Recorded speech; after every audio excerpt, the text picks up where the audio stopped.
असलकुम welcome to this tutorial of OpenCV Python. इस video में हम बात करेंगे इमेज रीड की और इमेज को शो की। प्रीवियस वीडियो में हमने बात की थी इमेज रीड और राइट की। यहाँ पे हम इमेज रीड और डिस्प्ले करवाएंगे, इमेज को रीड करवा के उसको अपनी विंडो पे डिस्प्ले करवाएंगे। तो सबसे पहले आपने क्या करना है, इम्पोर्ट CV2 OpenCV को आपने इम्पोर्ट करना है, CV2 को इम्पोर्ट करना है। इसके बाद एंटर करना है। जैसे ही आप इस लाइब्रेरी को आप इंपोर्ट कर लोगे तो इन चीज़ों को अगर आप हटा दें तो आपके लिए आसानी, थोड़ा सा विजुअलाइजेशन अच्छा हो जाएगा। मैं इसको यहाँ रख देता हूँ ताकि 3 मेथड पे हमने काम करना है। 2 पे हो गया, लास्ट वाला हमारा रह गया। यहाँ पे क्या करना था, CV2 डॉट इमेज को राइट करना था। सॉरी, सबसे पहले इमेज को रीड करवाना है, जब रीड हो जाएगा तो उसको राइट भी कर सकते हैं। तो यहाँ पे क्या करना है, पहले आप देते हो उसका सोर्स ऑफ इमेज, यानी कि पाथ देते हो सबसे पहले। यहाँ मुझे सोर्स नहीं लिखना, यहाँ मुझे इमेज का पाथ डालना है। आपको पता है अगर मैं डायरेक्ट यहाँ पे कोई इमेज का नेम रखूँगा जो यहाँ पे मौजूद होगी, जैसे 7.jpg यहाँ मौजूद है, तो अगर मैं 7.jpg कर देता हूँ तो ये इसको उठा लेगा यहाँ से। और यहाँ पे मुझे शो करवाना है, मैं इसको कह देता हूँ इमेज, इस इमेज के अंदर इस इमेज को शो करवा दो। शो अभी नहीं कराएगा, अभी सिर्फ प्रिंट करवाएगा कि इसके अंदर है क्या। ये इमेज का एरे आ गया, इमेज के पिक्सल्स आ गए सारे। तो यहाँ पे मैं इमेज को रीड करवाने के बाद उसको मुझे शो करवाना है, क्योंकि इमेज मेरी यहाँ पे इसमें पड़ी थी, इस वजह से ये डिस्प्ले हो गई। लेकिन मैं चाहता हूँ मेरे फोल्डर में से इमेज उठकर आए। तो यहाँ से मैंने इसका कंप्लीट इसका पाथ उठाया, ये शॉर्टकट आ गया, इसको मैं कैंसिल करूँ। अच्छा, यहाँ से ये पूरा इसका पाथ उठेगा। यहाँ पे क्लिक करना है, कंट्रोल C किया और इसमें लाके आपने पेस्ट करना है कोटेशन मार्क के अंदर, क्योंकि ये एक स्ट्रिंग है, कोई वैल्यू नहीं है, ये एक पाथ है, स्ट्रिंग है, इस वजह से इसको कोटेशन मार्क में डाला। और मैंने सारे इसके बैक स्लैश को फॉरवर्ड स्लैश में किया, एक और स्लैश लगाया। और अब यहाँ पे मुझे इसका इमेज का नाम देना है। इमेज का नाम है 2.jpg, कोई भी मैं दे सकता हूँ नाम। उसका नाम मैंने रखा 2.jpg, इसका नाम मैंने लिया। ये इमेज इस पाथ से उठ के आ गई। अब ज़रा मैं इसको इमेज को शो करवाता हूँ, इसके जो एरे है मैं चेक कर लेता हूँ कि इमेज है या नहीं, क्योंकि मैं प्रिंट करूँगा मुझे पता चल जाएगा। इसका एरे आ गया, सिंपल। तो यहाँ पे मैंने चेक कर लिया, भाई इमेज तो मेरी उठ के आ गई। सेकंड काम क्या है, अब मुझे सेकंड चीज़ ये करनी थी, इमेज को शो करवाना था, क्योंकि मैंने राइट करवाना सीख लिया प्रीवियस वीडियो में। अब यहाँ पे इमेज को मैं शो करवाऊंगा CV2 के फंक्शन से। CV2 डॉट इम शो, सिंपल था, जैसा इम राइट था इसी तरह इम रीड था और इसी तरह इम शो है।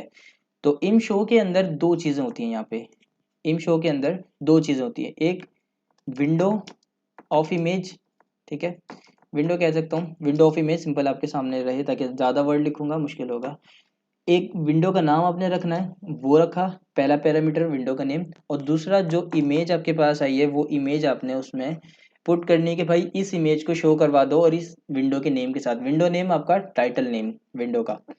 तो यहाँ पे दो पैरामीटर हैं, एक विंडो का नेम, क्योंकि नेम मेरा स्ट्रिंग में है तो इस वजह से मैं यहाँ कुछ भी लिख सकता हूँ, ये मेरा विंडो का नेम हो गया। और कॉमा डाल के वो इमेज जो आपको डिस्प्ले करवानी हो सकती है, यहाँ पे आपने 4-5 इमेज को रीड करवाया हो, तो मुझे ये वाली इमेज मैंने रीड करवाई थी, इसको मैं डिस्प्ले करवाना चाहता हूँ। ये वाली इमेज को मैंने डिस्प्ले करवाया, अभी मैं रन करूँगा, मेरा कमांड कंप्लीट है, मैं इसको रन करूँगा, इमेज रन होके गायब हो जाएगी, रुकेगी नहीं, क्योंकि उसको उसको मैंने कहा खाली शो कर दो। तो मैं शिफ्ट एंटर करता हूँ, ये हुआ क्या, इमेज मेरे पास आई और ये हैंग हो गया सिस्टम, क्योंकि मैंने इसको कोई वेट की नहीं दिया, कोई और कमांड नहीं दी कि भाई आप रुके रहो या आपको जाना है वापसी, कोई कमांड नहीं मिली इसको, तो ये इस वजह से हैंग हो गया। ऐसी सूरत में आपको रीस्टार्ट कर्नल करना है लाजमी। रीस्टार्ट कर्नल किया, आप रिफ्रेश किया अपना कमांड, अपना दोबारा अपना पूरा प्रोग्राम शुरू से आपने चलाया। इसके लिए आपने करना ये था कि CV2 डॉट, भाई इसको थोड़ा सा वेट करवाना है, CV2 डॉट वेट की। वेट की जब लिखोगे तो आपने ये के कैपिटल रखना है, स्मॉल नहीं रखना। के कैपिटल रखा और पैरेंथेसिस ओपन क्लोज किए। एक चीज़ और, इसका मतलब है कि जैसे ही कोई बटन प्रेस करे तो विंडो डिस्ट्रॉय हो जाए, ठीक है। उसके बाद का फंक्शन मैं बाद में लिखता हूँ, विंडो डिस्ट्रॉय हो या ना हो, ये सिर्फ वेट करेगा किसी की का। इसका मतलब है कि भाई वेट करो जब तक और आप खुले रहो, जब तक कोई प्रेस नहीं कर देता की। वेट की मतलब कोई भी की प्रेस नहीं होती तो आपने खुले रहना है, और जैसे की प्रेस हो तो नेक्स्ट काम आपने क्या करना है। नेक्स्ट काम मैंने क्या बताया इसको, मैं कह रहा हूँ डिस्ट्रॉय कर दो, तबाह कर दो सारी विंडो को, ऑल विंडोज, ठीक है, एस लगाना लाजमी वरना एरर आ जाएगा। तो डिस्ट्रॉय ऑल विंडोज, जैसे कोई की प्रेस हो, ये वाले में काम हो रहा है कि की प्रेस होनी है, और ये वाले में काम हो रहा है कि आपने विंडो को डिस्ट्रॉय करना है, क्लोज करना है, ठीक है। इतना खतरनाक पता नहीं क्यों उन्होंने दिया, destroy all window, close all window कह सकते थे, खैर वो उनकी मर्जी। अच्छा, डिस्ट्रॉय ऑल विंडो हो गया। अब मैं इसको ज़रा शिफ्ट एंटर करता हूँ तो आपके सामने एक इमेज आ गई। ये इसका इमेज का टाइटल आ गया और यहाँ से ये इमेज आ गई, लेकिन इमेज जो थी असल में वो क्या थी, वो तो ये थी, छोटी इमेज थी, लेकिन यहाँ पे क्या हुआ, इतनी बड़ी इमेज मेरे पास सामने नज़र आ गई। तो यहाँ पे कुछ नहीं हुआ, असल में इमेज के पिक्सल्स बहुत ज़्यादा थे तो मेरी विंडो से ज़्यादा बड़े थे, इस वजह से वो बाहर चले गए, क्योंकि वो तो उसको जो था उसने वही आपको शो करवाया। तो यहाँ पे मैंने क्या किया, इसको मैं क्लोज करता हूँ, इस विंडो को। ये हैंग हो गया, ये आई डोंट नो क्यों हैंग हुआ। डिस्ट्रॉय, डिस्ट्रॉय स्पेलिंग सही है, अच्छा, cv2 डॉट डिस्ट्रॉय, सही तो है यार, डिस्ट्रॉय ऑल विंडोज।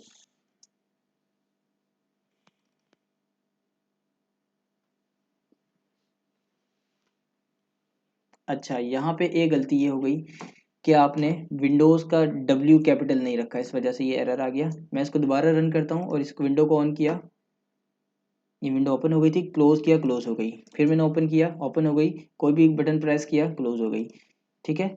तो ये आपने याद रखना है, ए कैपिटल है, विंडो का W कैपिटल है, और ये के कैपिटल है, वरना एरर आ जाएगा। अब दूसरा मकसद क्या था हमारा कि इमेज जो इतनी बड़ी शो हो रही है, इसको इमेज को मुझे रीसाइज अगर मैं कर लूँ इमेज को, इमेज मैंने कहा इमेज के अंदर मुझे रिसाइज अगर कर लूँ तो मेरी इमेज मेरे एलसीडी के हिसाब से मेरे पास शो होगी। तो cv2 डॉट रिसाइज का एक फंक्शन होता है जो इमेज को रिसाइज कर देता है। इसमें दो चीज़ें पूछता है, वो दो चीज़ें क्या पूछता है, इसमें दो चीज़ें वो ये पूछता है, एक आप भाई अपना इमेज बताओ जिस इमेज को आप रिसाइज करने वाले हो, और दूसरा पैरामीटर में वो ये पूछता है कि किस साइज से आप रिसाइज करने वाले हो, सही है। पहले में आती है उसकी विड्थ, और सेकंड में आती है उसकी हाइट, HEIGST, ठीक है, हाइट। तो ये मेरे दो पैरामीटर हो गए। पहले में मैंने कहा इमेज, जो कि मेरे इमेज वेरिएबल में स्टोर है इमेज, और दूसरा मैंने इसको पैरेंथेसिस के अंदर बताया कि आप रखो इसको 700 बाय 1000, इतने साइज की इमेज कर दो और उसको मुझे डिस्प्ले करा दो ताकि मेरे स्क्रीन के हिसाब से फिट रहे। तो शिफ्ट एंटर मैंने इसको किया तो ये आपकी स्क्रीन के हिसाब से एक इमेज आ गई, ठीक है। तो ये दो फंक्शन थे, इमेज रीड के और इमेज राइट के। आप ये दोनों फंक्शन कर सकते हो। अगर आपने यहाँ पे कोई इमेज दूसरी उठाई हुई है और आप चाहते हो वो इमेज को डबल तरीके से आप शो करवाना चाहते हो, या दोनों इमेज एक साथ शो करवाना चाहते हो, तो वो भी करा सकते हो। यहाँ पे मैं इमेज का नेम देख लेता हूँ, मैंने पाथ उठाया, मेरे पास है 2 3 4 इमेज पड़ी हुई है। तो यहाँ मैंने पाथ सबके चेंज किए, ठीक है। तो कंप्लीट आपने पाथ चेंज करना है, कॉपी करके डालना अगर मिस्टेक हो जाए तो मैंने 3 इमेज यहाँ से उठा ली, 2 3 4, 3 इमेज आ गई। तो अब जब 3 इमेज आपने रीड करवाई हैं तो उनके वेरिएबल नेम अलग अलग करोगे, 1 कर दो इसको, 2 कर दो, और 2 कर दो इसको, और इसको 3 कर दो, ठीक है। तीनों के नेम अलग हो गए। यहाँ पे मैंने इमेज को कहा इमेज 1 को डिस्प्ले कराओ, क्योंकि डिस्प्ले आपने रीड तो तीनों कर ली लेकिन डिस्प्ले करवा रहे हो, ठीक है। मैं इसको ज़रा डिस्प्ले करता हूँ तो ये एक ही इमेज डिस्प्ले होगी, ठीक है, एक इमेज डिस्प्ले हुई। लेकिन मैं चाहता हूँ तीनों इमेज डिस्प्ले हो जाए, तो तीनों इमेज के लिए आपको 3 बार ये फंक्शन लिखना पड़ेगा। ये वाली लाइन ऑफ कोड 3 टाइम्स लिखना है। 3 टाइम आपने लिखा, और 2 और 3, जो वेरिएबल था मैंने फर्स्ट वेरिएबल फर्स्ट में डाल दिया, सेकंड को सेकंड में, और थर्ड को थर्ड में, और ये वाली लाइन एक ही बार चलेगी ताकि वो सारी विंडो एक बार क्लोज हो और एक ही बार ओपन हो। शिफ्ट एंटर करता हूँ तो यहाँ पे क्या एरर आया इमेज के अंदर, अच्छा, इमेज के अंदर यहाँ पे रिसाइज इसने किया, किसको, कौन सी इमेज को रिसाइज किया, क्योंकि इमेज है ही नहीं यहाँ पे, क्योंकि नाम चेंज कर दिया मैंने। इसको मैं कहता हूँ 1, ठीक है। अब मुझे रिसाइज भी करना पड़ेगा क्योंकि सारी इमेजेस बड़ी हैं। अच्छा चलो मैं डायरेक्ट इसकी इमेज वो वाली उठा लेता हूँ जो जिनकी इतनी ज़्यादा विड्थ और हाइट नहीं है, जो डायरेक्टली फिट आ जाए मेरे कैमरे पे, मेरी स्क्रीन पे। तो बाकी सारी इमेजेस मेरे पास ठीक है, 3 4 5 ले लेता हूँ ताकि वो मेरी स्क्रीन से बाहर ना जाए। तो 3 4 और इसको मैं कह देता हूँ 5, एक इमेज 5, 3 और 4, ये 3 इमेज में उठा रहा हूँ यहाँ से, 1 2 3, इमेज 1 इमेज 2 इमेज 3 में जाके सेव हो रही है। अब मैं ज़रा इसको शिफ्ट एंटर करता हूँ, तो आई होप कोई एरर नहीं आएगा, और यहाँ पे ये इमेज शो हो गई। ये मैं कोई भी प्रेस करूँगा बटन तो ये वाली इमेज जाएगी, और दूसरी इमेज मेरे पास आनी चाहिए थी, लेकिन इमेज आई नहीं। ऐसा क्यों हुआ? ऐसा इस वजह से हुआ क्योंकि विंडो का नेम मैंने सेम रखा हुआ तीनों में। तो यहाँ पे मैं विंडो का नाम इमेज 1 कह दूँ इसको, ठीक है। इसका नाम मैं इमेज 2 रख दूँ, इसका नाम आप कुछ भी रख सकते हो बट सेम नेम नहीं रख सकते। तो इसका इमेज नेम मैंने 3 कर दिया। अब मैंने 3 विंडो खोल ली 3 नेम से, तो यहाँ पे आपके सामने तीनों विंडो आपके पास खुल के आ गई। तो यूँ मैंने इमेज को रीड करवाया और इमेज को मैंने राइट भी करवाया। मज़ीद इसके अंदर जो मैंने इसके अंदर हम छेड़खानियाँ करेंगे और इसके फंक्शंस वगैरह देखेंगे। नेक्स्ट वीडियो में मैं आपको इसके बाकी डिटेल्स बताऊँगा। अब तक के लिए इतना काफ़ी है। Thank you so much for your watching. और अगर इसको आपको क्लोज़ करना है तो कोई भी एक प्रेस करो तो ये सारी चीज़ें यहाँ से क्लोज़ हो जाएँगी। ये वाला कोड अगर आपको चाहिए तो सिंपल है, आप इसको लिख सकते हैं, वरना मैं एक ब्लॉग बनाऊँगा उसके अंदर ये सारा कोड उसमें पेस्ट कर दूँगा या फिर अपनी ड्राइव पे डाल दूँगा। अभी मेरे पास कोई ब्लॉग वगैरह नहीं है, तो मैं इसको कहीं भी अपलोड नहीं कर सकता। सिंपली है, अगर आप इसको रीड करना है, वरना मैं डिस्क्रिप्शन में ये कोड डाल दूँगा। Thank you so much for your watching. अल्लाह हाफ़िज़।